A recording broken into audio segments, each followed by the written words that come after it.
What's up, guys? Welcome back to episode 2 of Denny and Ronnie's Chat on the Mat.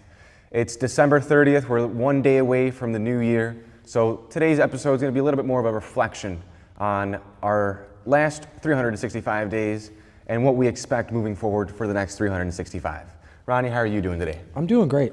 Just had the last class of the year, and it was nice. A lot of people showed up, and it was, I don't know, something about knowing it's the last class of the year it was cool. I really enjoyed it. Yeah, I'm sure you've seen a lot of growth just within those students in your class, the people that I saw in class today. I mean, everybody was walking out sweaty, tired, with a smile on their face. Yeah. Well, one thing I thought was really cool is it was the last class of the year for a lot of our veteran students, but then we had new people coming in, so it was their first day. So last class of the year for a lot of the veterans, and then the first class of the year, and ending of the year for a lot of new guys. Awesome. So it was pretty cool. So one of the first things I wanted to start with today, Ronnie, is reflecting on this last year. How have you changed the sensei? And I'm going to let you start off with that.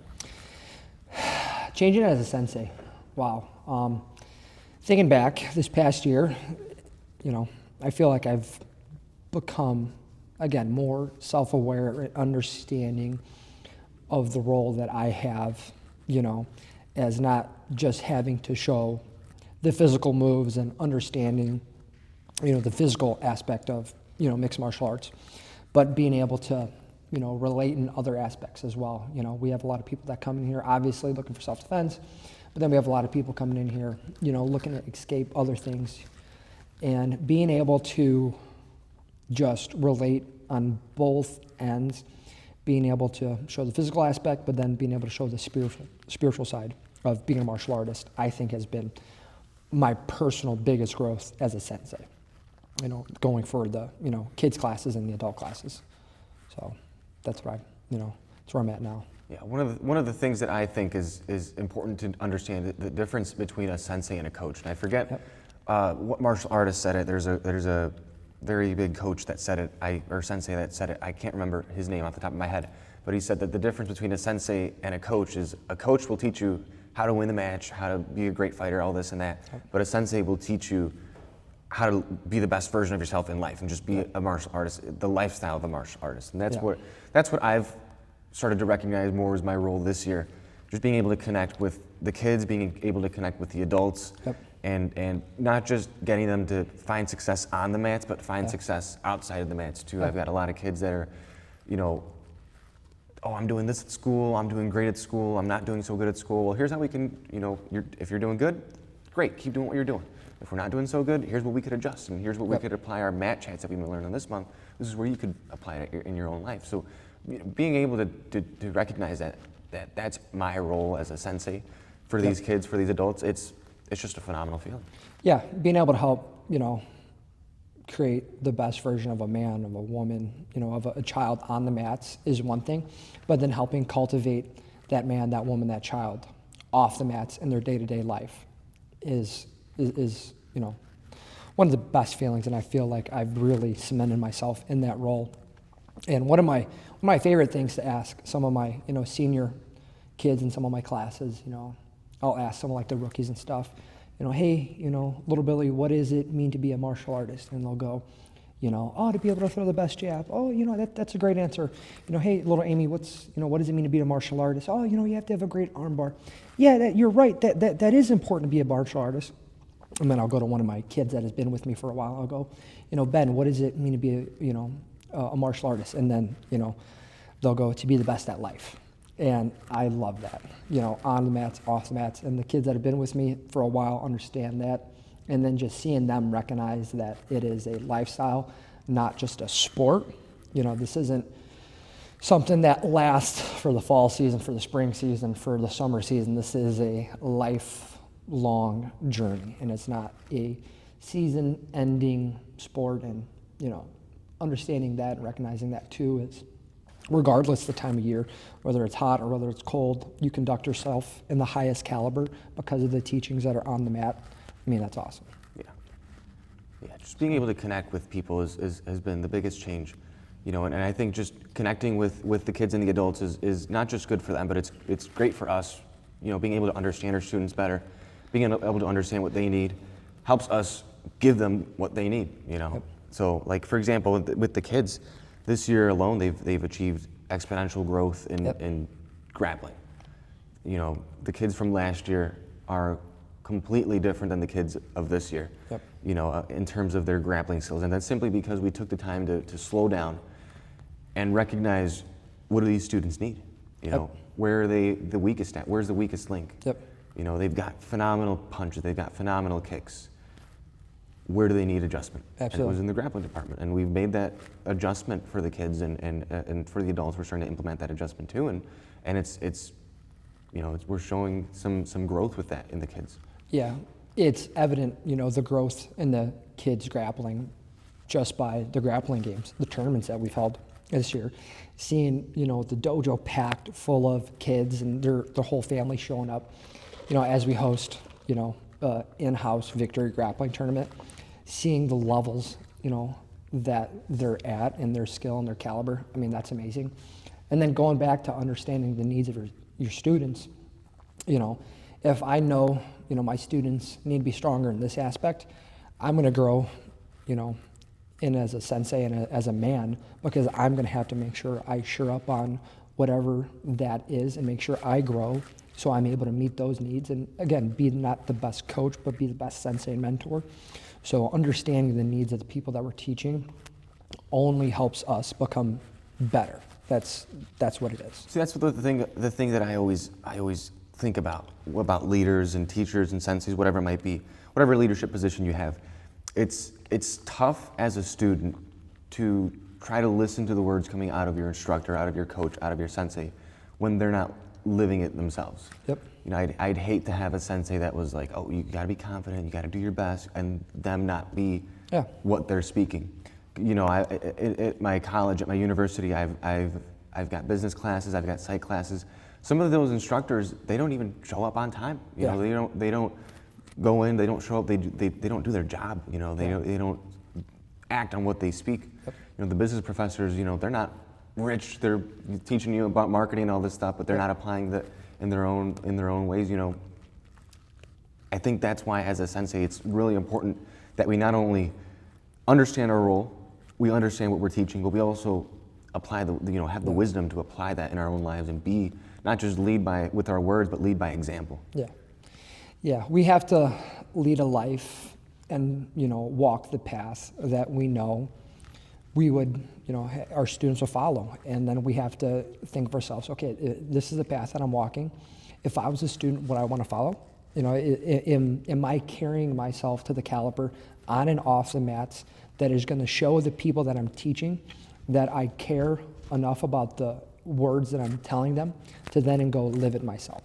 And that's what people want. People want a leader who is going to not only demonstrate it on the mats, but off the mats through the content of his character. And understanding that, again, just helps, I know myself, and I know helps you become a better sensei and a better man. Knowing that there's eyes on us and we must hold ourselves accountable to, you know, produce the best level of, you know, content to our students on and off the mats. That's what it is. Absolutely. It's a life. That's what goes back to, you know, this being a lifestyle. So. The next thing here is what changes have we noticed in our students this last year? We kind of dipped into that a little bit, but let's dig a little deeper into that. So you want to go ahead on that one? You kind of hit it a little bit already. Just the caliber of grappling when it comes to the kids has just shot through the roof. And it's awesome seeing that. And as far as the adults, you know, obviously striking and grappling is supposed to improve as the year goes on, you know, with the monthly curriculum. But what I've noticed throughout my classes is the level of heart being displayed, the willingness to push through what some believe is self-imposed ceilings on what they, you know, can do. Seeing people, you know, have this one idea of, you know, I can only give, you know, 100% for maybe 25, 30, 35, maybe just the first hour I can give 100%. And then watching them, break through that self-imposed ceiling, and then them coming to realize that they had, an initial thought and a self-cap, to them then pushing through that, and then them realizing that there's so much more to them and they have so much more to give than what they originally thought. Oh, yeah. And I think that's where being a good sensei, a good mentor, comes into play for the kids classes and the adult classes, is being able to take someone, hey, you're doing great. I think you can go a little bit more, kind of, again, nudging them in that direction, and then them taking the ball and running with it. So the display of heart and the willingness to push through, regardless if it's the warm-up, in the beginning of class, or the ending conditioning, grappling rounds at the end of class. Yeah. So that's where I've seen, the most growth when it comes to adults, just heart. Yeah, with the kids, I know I spoke on it already, but I just got to dig deeper in it, because it is just phenomenal seeing what these kids have done, compared to a year ago, compared to 2 years ago. The kids of today are doing phenomenal. Yeah. Their grappling has just become great. There's always room for growth, of course. Absolutely. But compared to where these kids were a year ago or two, they're just doing great. Yep. Their wrestling skill, they used to be afraid to even shoot in and grab legs. Now they're aggressive and finding those legs and getting the takedown and not being afraid to lift their partner up a little bit, bring them to the ground. Even just being able to get taken down, there's a little bit more grit in their movement. There's a little bit more resilience in their training. There's a little bit more toughness, willingness to get back up, getting a little injured, getting back up, taking each other down again. It's been awesome to see that in the kids. And in the adults, our techniques have been polished up. We've always had, decent striking, but our grappling department's also being a little bit more polished up, and being able to see adults start tying things together. Oh, yeah. Being able to go from knowing one technique, 2 techniques, to being able to tie those 2, 3 techniques together, chain them together, whether it be chain wrestling and are going from a single to a double to a back take, whatever it is, or being able to chain our guillotine into a leg triangle into an omoplata, whatever it is. It's just awesome to see the application of what we're teaching these kids and adults. Yeah, absolutely. Going back to what you were saying with the level of grappling when it comes to the kids' classes, just this past weekend, I had one of the a family reach out to me and tell me how their son, won first place in some wrestling tournaments, and she attested to this, time and investment that we're putting into him on these very mats, and then to see him holding up that first place trophy, his mom to take that picture, send it to me, and then write that awesome paragraph about, how she believes that we're helping, take him to the next level and push him in that right direction to be, number one. Yeah, it made me feel like $1 million. It's like, what more do you ask for? Especially on, my birthday weekend, getting a text, hey sensei, look at this, got first place, thank you. And it was awesome. Yeah, so knowing that they're, the kids are applying on the mats, off the mats, tournaments and stuff like that, and then they're carrying that mindset of, my growth is, obviously coming through my own hard work, but that hard work is being cultivated at victory. That's awesome. Yeah. So. Yeah, that's great. Moving on to the next one. How have you changed as a person? Yeah. This year's been a wild ride, both for you and me. Yeah, wow. So physically, probably one of the coolest and scariest ones. I finally had knee surgery, which I've been putting off for Denny, probably for as long as you have known me. And I finally, like every year you get an injury. Yeah, this one was 3 years ago. Was it a bicep, chest, bicep, something? Bicep tendon tear. Year before that, it was left knee, and then this past year, I've been dealing with a pretty severe knee injury that, kind of held me back in some regards physically, and then getting that done. Yeah, it was awesome. And then just the lead up to it, I don't want to say it was, scared, definitely nervous. Biggest surgery I've ever had, first major surgery. And, doctors said, recovery could take 6 to 9 months. I think this is funny. My doctor doesn't think this is funny. My loved ones don't think this is funny. They, doctor's like, okay, you're going to be in this big cast, brace and stuff. And no physical activity, and I've not always good at listening to medical advice. That's something I have to continue to work on as a man. But got the surgery done on a Thursday, was back to teaching on Monday, and crushing it, and feeling great now. The recovery's been phenomenal. Feel physically fit. Getting the knee done was huge. Not just physically, but just mentally and emotionally, knowing that what I had going on is repaired, and it's not something that I have to really think about as much anymore. Obviously I have to be aware of what I'm doing, but it's a non-thought nowadays, and that was big for me physically. And then growth mentally and emotionally, I think that just comes with time and self-reflection and understanding that we're only here for a finite amount of time, and we have to make the most of it. And if we're not growing, we're losing. So being aware of that fact and expanding my emotional intelligence and my mental intelligence has been huge too. So what about you? Well, I've had a wild year. Yeah. Yeah. I've discovered a lot of things. I've kind of in the same way how the growth mindset our sensei always says, life is a degrading process. Yep. And if you're not actively working against the stream, then it is dragging you downstream. Yep. So I've been consistently trying to achieve growth, whether it's growth in physically in myself, mentally, or emotionally. This year's been such a challenge, just with physical growth. I've been trying to pack on some weight. Yeah. I've finally broke 140 just last week. Congratulations. I dipped back down, of course, but I broke through 140. I was going to say it when I first saw you. I was going to say, wow, Dan, you're looking a little heavy, bud. It makes sense. I'm getting there. I'm probably like 138 now, but yeah. But that's been the biggest challenge, is being able to eat food and gain the weight. I'm learning that my metabolism is working against me actively. Yeah. Every second that goes by, I'm burning calories. Yeah, I would, if you want to switch metabolisms at any moment, I'll gladly give you mine. But yeah, no, that's good. I understand that, wanting to Yeah, I mean, bulk in the up gym, stuff. I've been lifting very heavy for my own standards, I should say. I've seen it. But so being able to consistently go to the gym, that's been a change. Cutting back on training at the dojo, but I've been supplementing that with more days at the gym. I've been working a lot more hours, both at my other job and on the mats. I've been spending so much more time on the mats. Yep. And it's been fun. It's been a wild ride, but it's been fun.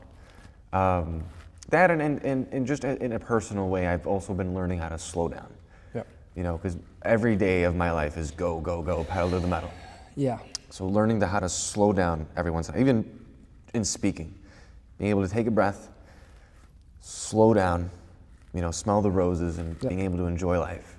I've been to more concerts this last year or so than I ever have been.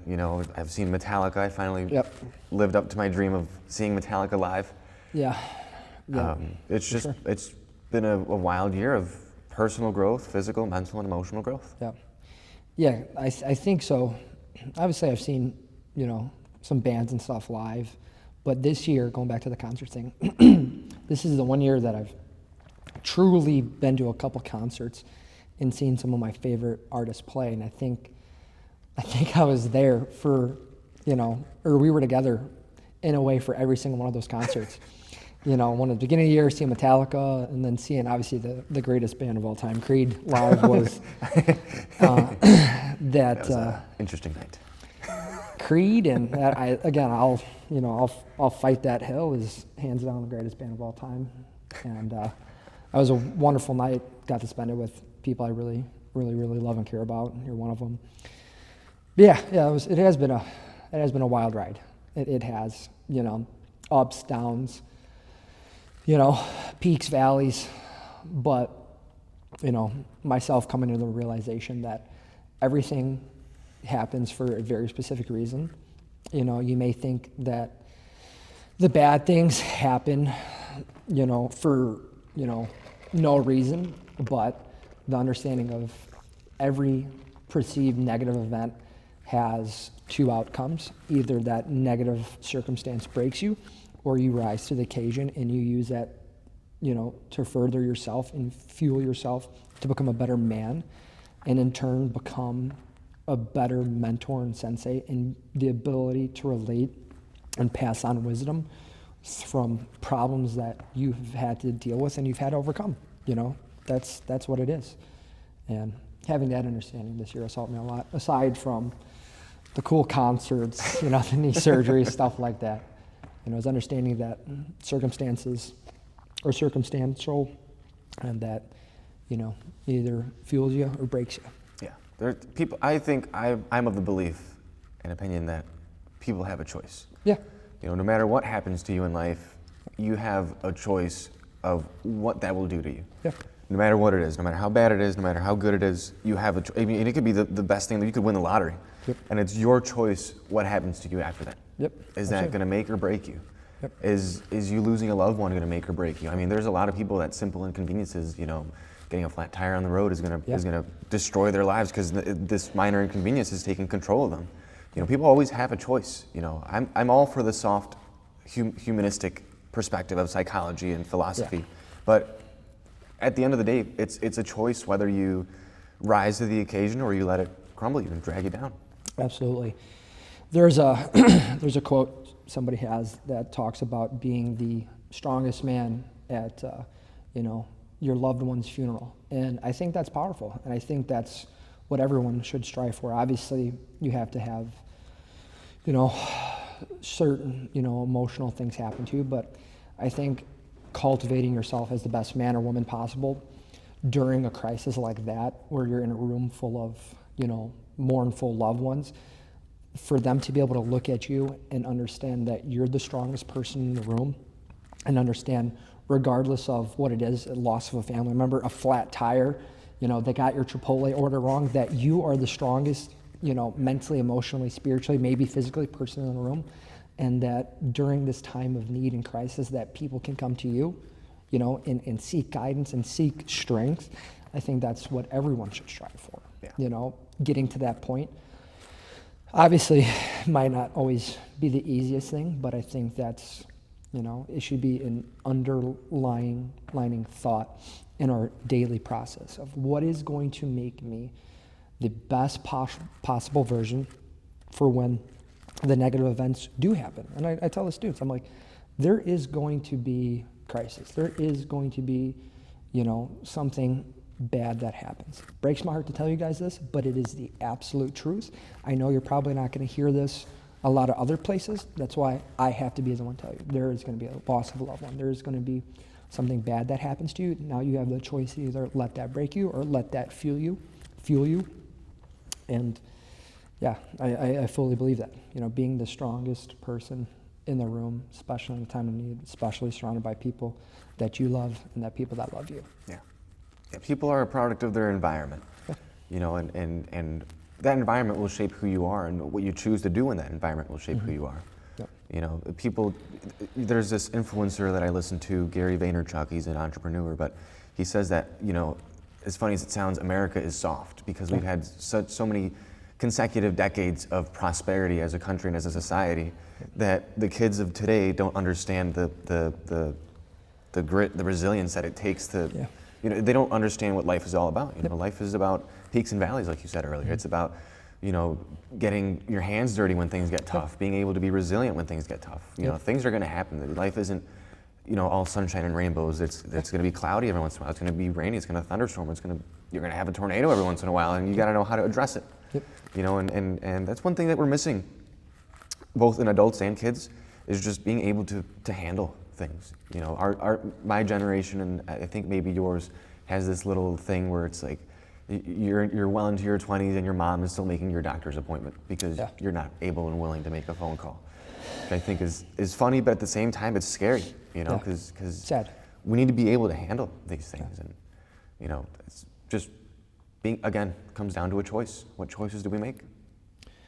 I agree. One of my favorite quotes of all time, I talk about it all the time, you've heard it a million times. It goes, if a man is right, his world will be right. Regardless of the circumstance, regardless of the, environment, regardless of whatever is going on, if that individual takes the steps that he or she knows their conscience is actively telling them to do, that is going to lead themselves, their family, in a prosperous way, to listen to that voice and obviously put the best foot forward.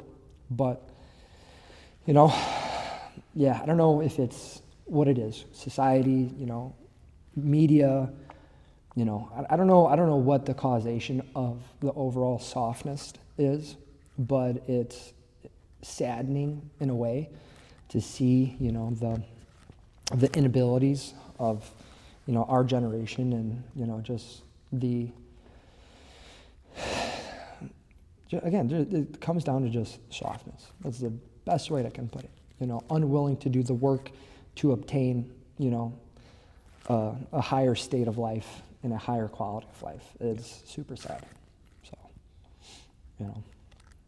but, that's what we're here for.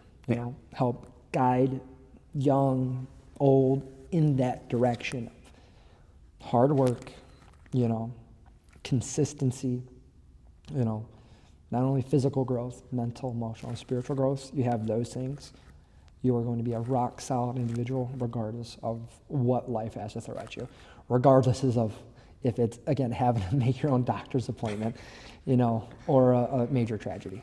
So, Ronnie, I'll have you know I make my own doctor's appointments.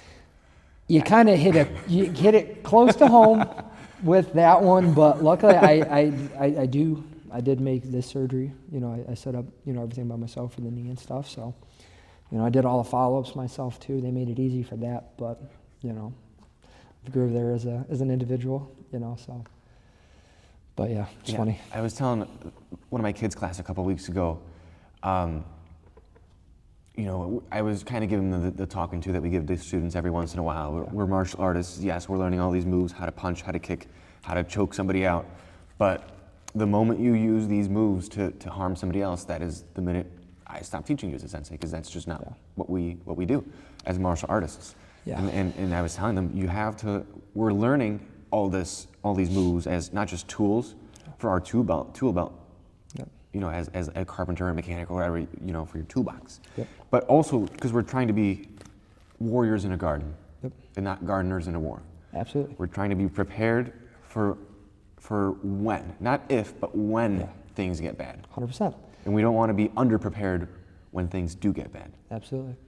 One of my, heard this quote a long time ago, and it has always stuck with me, and I talked about it recently, is the sheepdog mentality. Just the defender of lambs, defeater of wolves, and understanding that is the mode that, we're taking upon ourselves, when we're actively training in this gym, that we are the defenders of our family, defenders of, the less fortunate, defenders of, those weak. And knowing that there are differences in people, in society and in the world. There are sheep, people part of the herd that are just going about their life. They might not be aware of the higher consciousness that they can possess through hard work and through study. Then there are wolves who are understanding of that flaw in sheep and are willing to take what they have, regardless the price of what it is, regardless of the violence that it'll take to acquire what the sheep have. And then there are sheepdog, people who are fully self-aware of, the wolf and the sheep mentality, and understanding that, sometimes it takes a, even stronger good guy to beat, a strong bad guy. And having that mentality, I love that. It's just sheepdog mentality, being, like you said, peaceful warrior, not being, weak and complacent, being strong, aware, and capable, right? Yeah. We want capable individuals, capable warriors. We don't want people who are not standing up for themselves, not standing up what they believe is right because they can't do it, right? Because they don't have the abilities, they don't have the self-awareness to be able to take those actions. We want to be, and have and create individuals that are aware of what's going on and able to, stand up and defend for whatever it is that they, think is true to their heart. Absolutely. Yeah, I've got, so for context, I also work at my family business, semi-truck repair shop. Nice. If you have a semi-truck and you need it repaired, let me know. I'll be your guy. Yeah. But I've got plenty of memories, Yep. of simply having the tools necessary to stand up for myself. Because in my industry, I like to consider it just a dirty industry. Not because I mean the work itself is dirty. You get messy. Yeah. You could be in the office and all of a sudden your hands are greasy. Yeah. But the industry, it's not clean. It's not polished. People aren't nice. It's truckers that are on the road for weeks at a time, coming in to get their truck fixed on a certain time frame. And if you don't get it done right, then they're going to be at your neck, barking off at you. But ever since I took a more of a leadership role, I've been tested many times. Yeah. Most recently, I was tested this week. Last week, I had a customer who was trying to negotiate his bill, and he didn't like the price on his bill, and this was something that was not necessarily pre-established, but it was certainly a reasonable amount for what his bill was, and he wanted to take off a large chunk off that bill, and Yeah. I'm not going to back down, especially not at my family's business. Labor's done, parts are This required. is what it is, and he was very stern, and he was trying to it was almost going too far with it, and he had to, couple years, 4 years ago, I might have budged and might have said, you know what, yeah, you're right. But in this case, I had to realize where the line was. Yep. And I knew that I was on the right side of that conversation. And he actually had to pull my dad off to the side because he told my dad I was not good at, he could not argue with me, he could not negotiate with me, and that I wasn't good at dealing with. And I was like, well, I don't know what to tell you, This but is other a than business, so. not only business, but it's knowing your worth, Yeah. and all those things kind of come back to the dojo. All these tools that I've gained allow me to have those difficult conversations with people twice my age.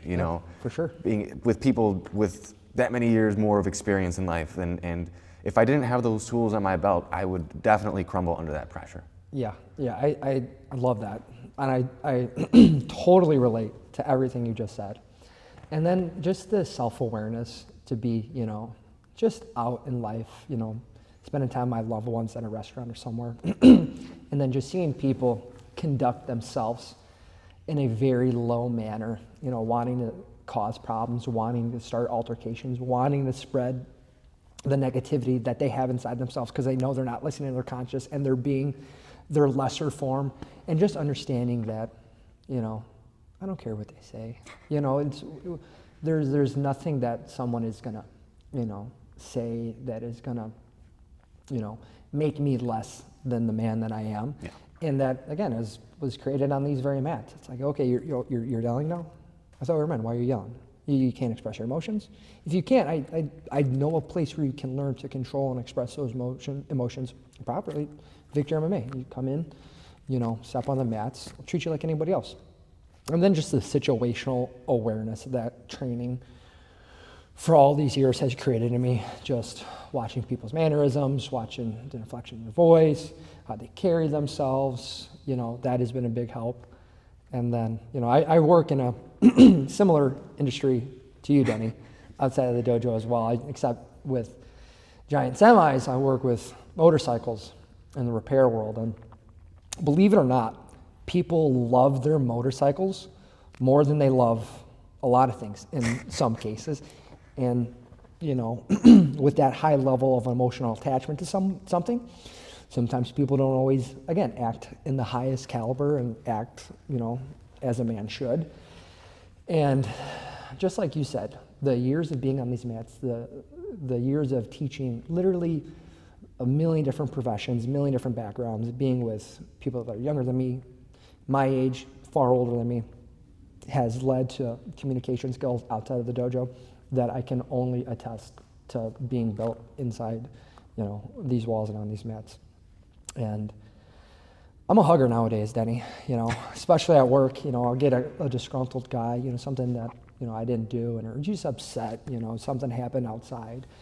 His bike broke down. Now, who's the first person he's gonna, let it out on? The guy that's actively trying to help get his motorcycle better.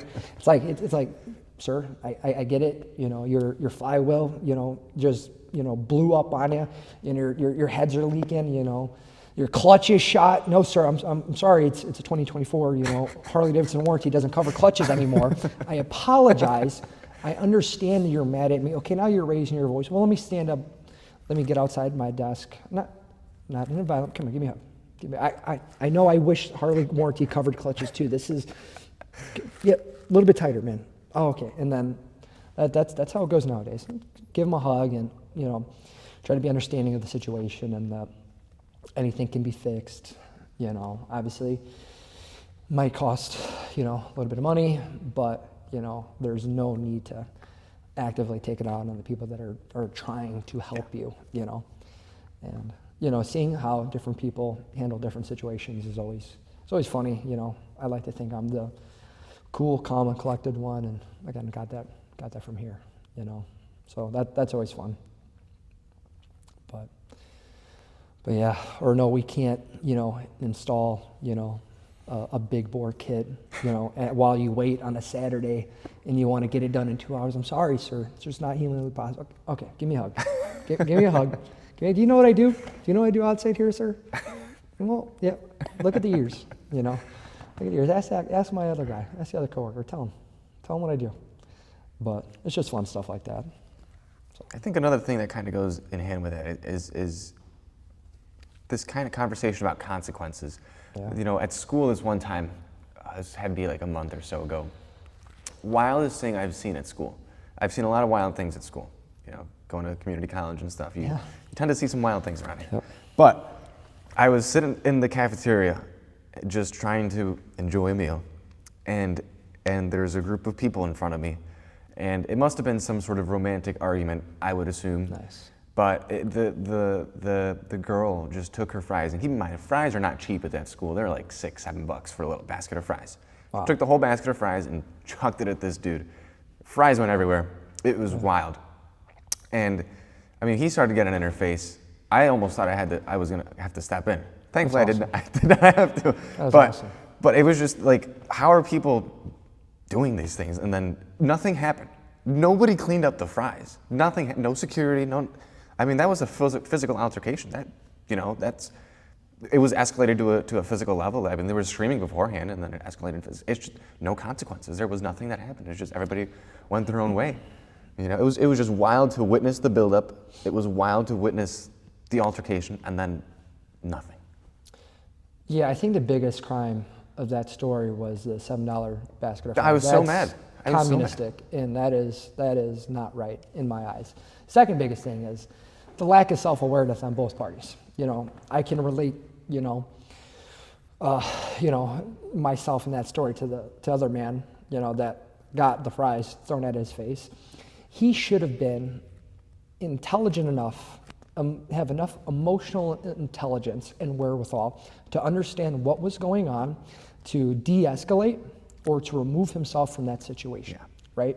He should have had total understanding of what was going to go on, what was happening, and unfortunately, that individual, you know, barring, I don't know the circumstances, he could have totally been in the right. I have no idea. If you're getting fries thrown in your face, you know, that is, and you're the causation of that. That is so soft, and that is so weak. That is so goofy, you know. And then, you know, again, I would have liked to know what was going on. And then for her, you know, just toss the fries, probably, you know, you said it was a romantical argument, you know. You didn't tell me I'm pretty enough, take this basket of fries to your face. I had my earbuds in, so I had no clue what the conversation was about. I just saw people barking at each other, and then fries were thrown. But it's a lack of emotional awareness and a lack of situational awareness. You are causing a scene that is melting over into other people's life. Oh, yeah. That is such an inconvenience. The soccer team next to them was upset that fries were now under their feet. You know. Yeah. It was just hilarious all around. What if one of the soccer dudes slipped on a fry, tore his MCL meniscus? There goes his soccer ACL. career. Yeah. Terrible. All because people couldn't articulate words and emotions. Yeah. Wild. Yeah.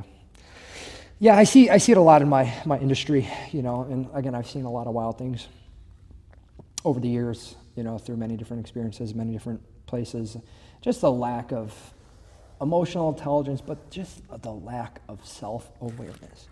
Yeah. People thinking that, they're tough because, they played, a UFC game, or they're tough because whatever manner of just goofiness that they believe, without ever actually having stepped on the mats, without ever have taken a combat sport, and to think that,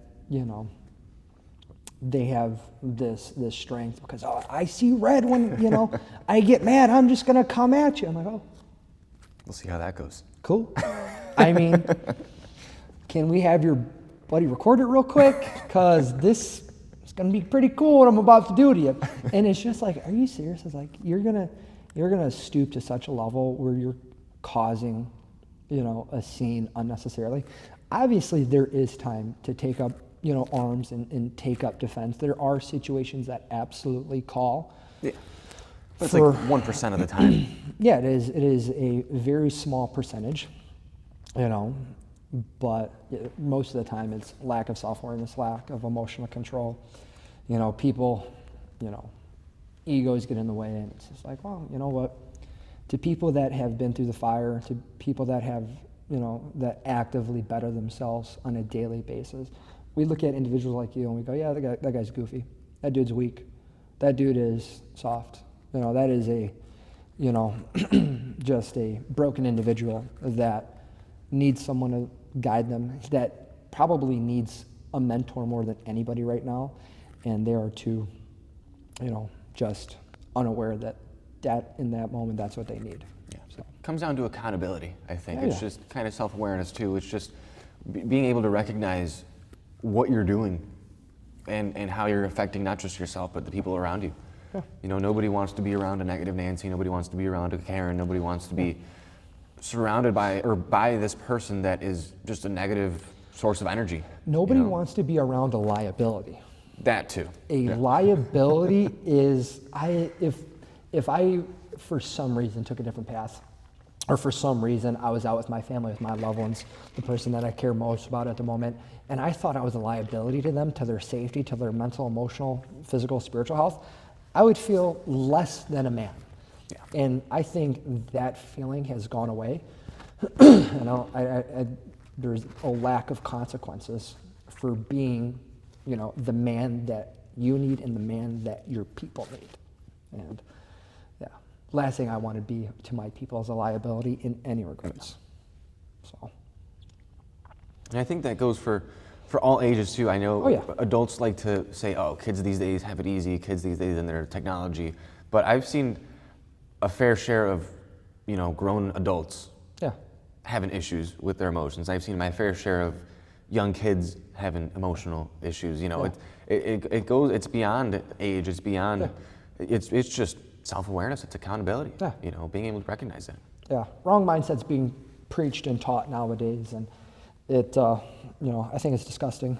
I think a lot of things in media, a lot of things in schools, and I think there's a general softness that's being spoken to and taught, and it's sad, it's gross. And then, there are individuals that are self-aware enough to understand that, what is right, and what's wrong is wrong. And then when they come forth with that, they're shunned. Oh, you can't, it's wrong to be strong. It's wrong to be, physically, mentally, emotionally aware. It's wrong to do this. It's like, okay, so that's coming from a weak-minded person, a weak-willed individual who is then imposing what they feel as an individual onto others and perpetuating a cycle of negativity. Yeah. So, yeah, unfortunate, but good news. Good news, guys. There's places like Victory Mixed Martial Arts, individuals like myself, Denny, Sensei Adam, all the other senseis that are part of Victory that are here to actively combat that mentality and are here to actively better kids, teens, adults, regardless of the individual. We're here for them, and bettering them in all aspects. Yeah, it comes back to, you are a product of your environment. And even if even if your environment has been disadvantaged and you've been through hardships and you're not as good as a person as you should be, getting into an environment that could help change that is so important. Yeah. And it's so vital. Whether it's, just martial arts or whether it's an activity, whatever it is, joining a group, whatever it is, being able to change your environment and getting into somewhere that'll help you change the trajectory of your life, that is so important. There's so much you could do with that. And it can be as simple as a couple hours a week. Yeah. Couple classes a week. Might not seem like much at the moment. You show up consistently. You're here for an hour. You're here for an hour and a half. You're here for the 2-hour adult class. You're here for the hour kids class. 1 class a week, 2 class, 3 class, 4, however many classes it may be. But changing your environment to a place like this will have a long-term and lasting effect. Oh yeah. So. Absolutely. Yeah. Well, let's move on now. Yep. What changes do you wish to see in yourself this next year?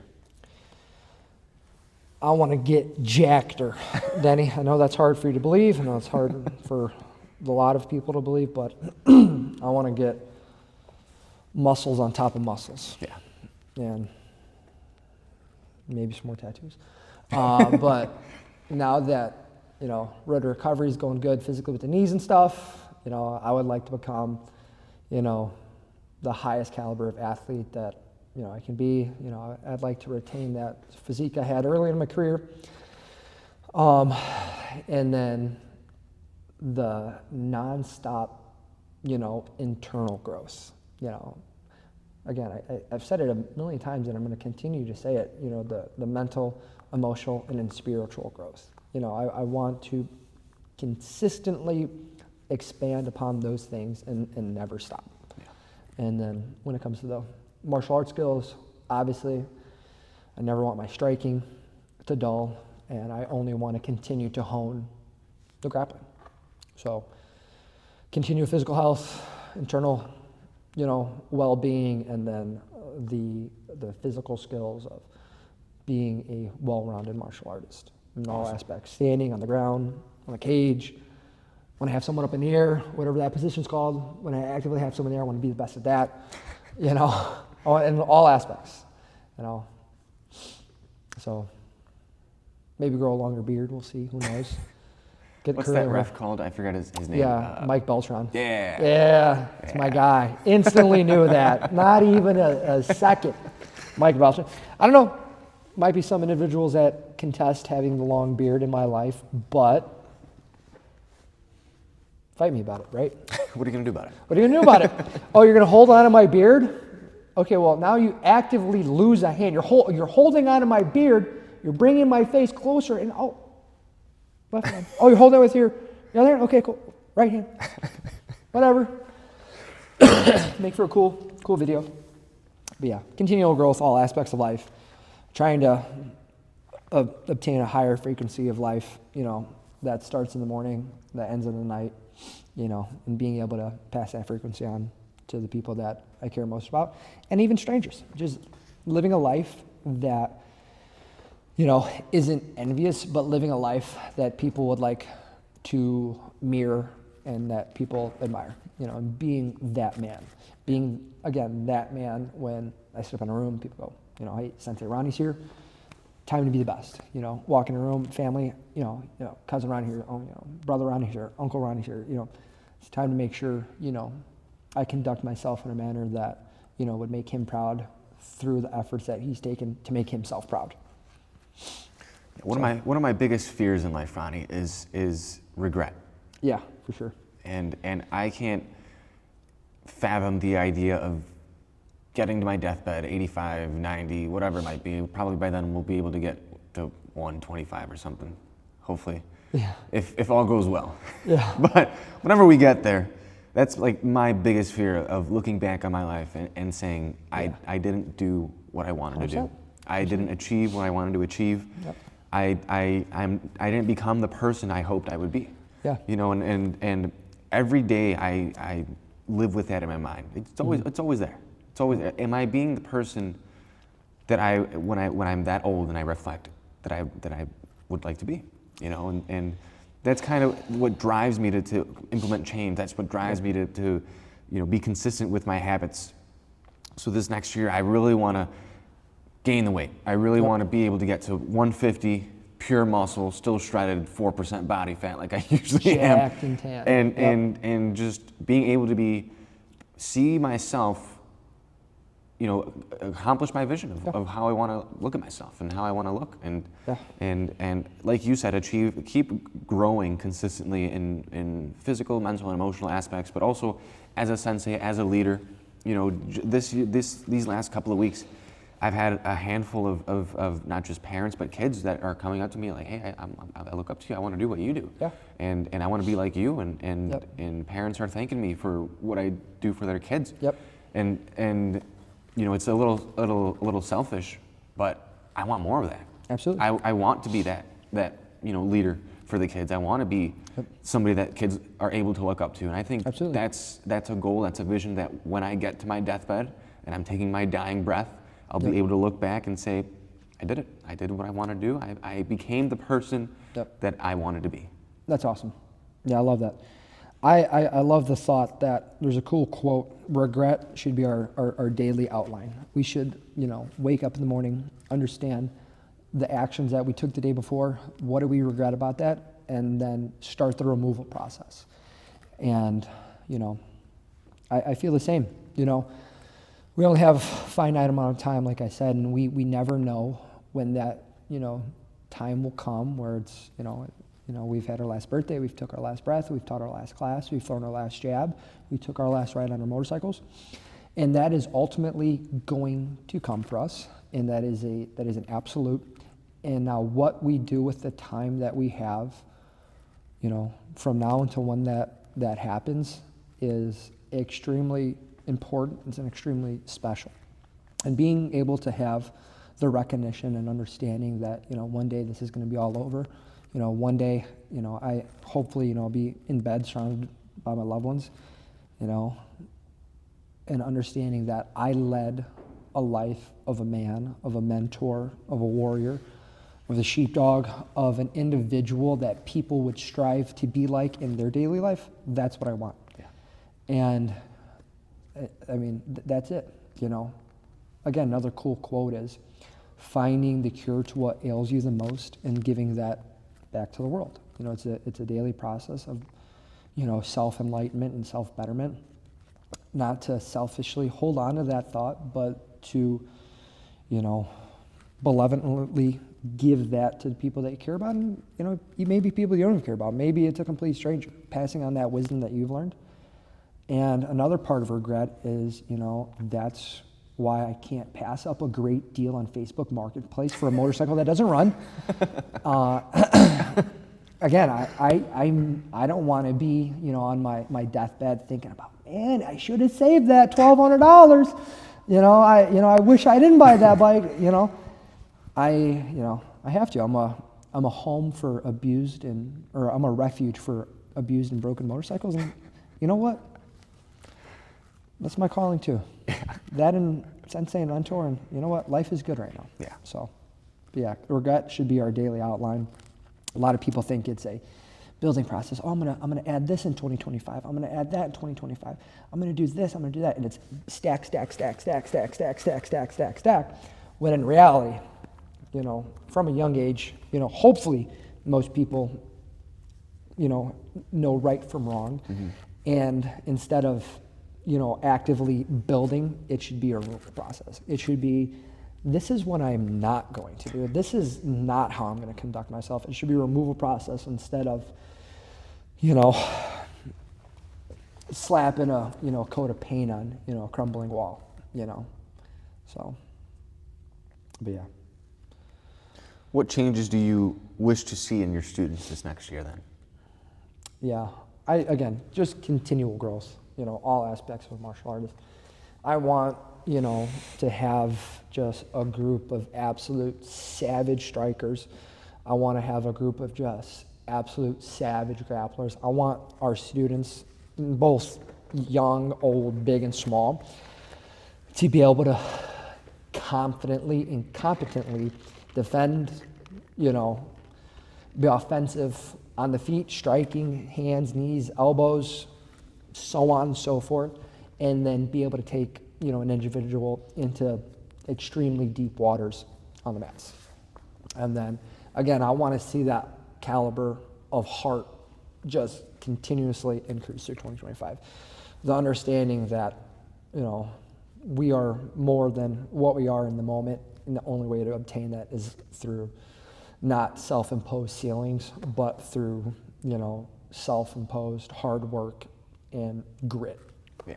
So, what about you, Denny? What do you want to see? Well, I want to see a little bit more, like you said, grit, resilience, but I want to see a little more aggression out of Yeah. my students Yeah. this year. I've got so many students that are just so nice, Yeah. and they're very technical, and they have all the moves necessary. I almost wish I could put a little switch in their brain that they could flick on and off on command Yeah. for them to just be dogs Yep. and just be Yep. absolute warriors, you know, going out, putting out their best, Yeah. and then immediately after switching it back off and going back to the nice, modest, humble people that they are. You know, Yeah. that's how I had to do it in wrestling. I had to almost create a switch and have an alter ego almost of when it's time to go, it's time to go. Yeah. And then immediately after we get that dub, going in for the handshake, shaking the coach's hand, Yeah. even giving a little bow sometimes of respect and honor, and going back to me. Yeah. You know, I want to see more of that in my students. They've got the skills, they've got the techniques, they've got the kindness. Now they just need to have that switch and be able to put it out there. Yeah, yeah, I 100% agree. You know, just being able to be an absolute dog, savage, mongrel in many aspects, and be able to turn that on, you know, in an instant would be nice. And I know some people probably wish I had an off switch, you know, but I'm working on it. And but yeah, I agree with everything you said. You know, I want absolute savages, but still being able to be humble, being able to show honor through victory. And that's something I battle with myself, you know, in some cases. I just want to be that straight berserker. I want to just, bask in the glory of victory. And then, you know, there's an understanding that, you know, being humble and being kind will ultimately go far further in life than the opposite. It might be super fun in the moment just to be that absolute wild savage man, that beast, that untamable monster, but ultimately through victory or through defeat, through whatever circumstance it is, you know, being, you know, a humble, faithful man or woman is you know, what's right. Yeah.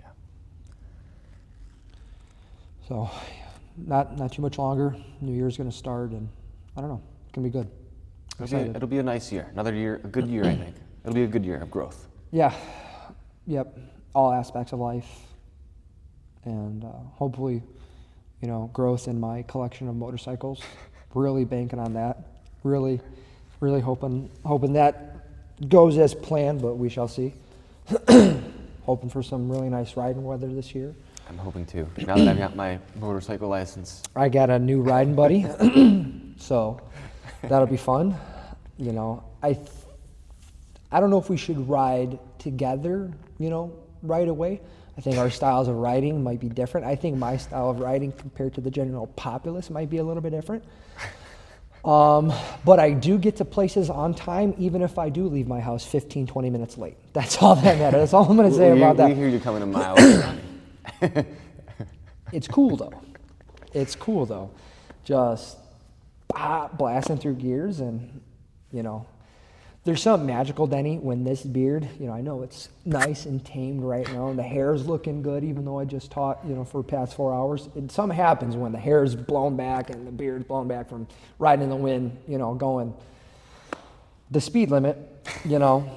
Only the speed limit, of course. The speed limit, unless, you know, yeah, the only speed limit for sure. Yeah, there's something just, they're cool about it, you know, feeling The wind therapy. the wind therapy, you know, getting the knees in the breeze, you know, as the old timers would say, you know, which I guess I'm turning into. But yeah, I'm looking forward to riding with you, you know, hopefully more concerts expectation of mine is being able to attend more of your classes, being able to work with you more on the mats, you know, whether it be in a group setting or an individual basis. You know, another goal of mine is to make sure we're, you know, doing more podcasts, you know, and then passing along our thoughts, you know, whether they be about martial arts, motorcycles, goals, passing along the wisdom that was instilled in us for all these years, and, you know, just general banter and, you know, thoughts and feelings that we share. So I'm really looking forward to that. Yeah, building this community is going to be not just fun, but it's going to be so fulfilling to have a, you know, our students is one thing, but building a community amongst these students, that's huge. Yep. Building a family, you know, building a place where it doesn't matter what you look like, how old you are, what your background is. Having a place where, Denny's my guy, Sensei Ronnie's my guy. These are my people. You know, society might think I'm a little bit different, but, you know, these guys love me for the individual that I am. That's what we want. And if we get a couple, you know, individuals that also want to ride with us, cool. Hey, you like motorcycles, you know? You like semis? We're the guys. So, really looking forward to 2025. Looking forward to tomorrow, getting to spend it with some super special people. And, what a good way to wrap up the year. Yeah, for sure. You gonna stay up till midnight, Danny? I'm gonna try. You gonna try? I'm gonna try. Yeah. I can usually make it to midnight, but I'm gone soon after that. Yeah, honestly, probably the same. I'm gonna take a copious amount of Celsiuses, and your blood is made of Celsius and energy drinks. Yep, Peach Vibe. In case anyone cares to know that. That's Sensei juice for the kids. Sensei juice. I'll probably stay up to. I'm absolutely gonna stay up to midnight. I actually can't wait. I can't wait to usher in. Again, it's gonna sound cheesy, a year of love and growth, just like our mentors have told us, and I am so excited to share that with people that I care about, inside the dojo and outside the dojo. Really looking forward to it tomorrow. Awesome. So I think this is going to be a wrap for episode 2. So we were a little late on this episode, but moving forward, we will be at least once a month. So we made the deadline by one day. So if you guys have any comments, any opinions, if you want to see something, any questions, please let us know, and let us know if you're enjoying this. Thanks so much, guys. Peace.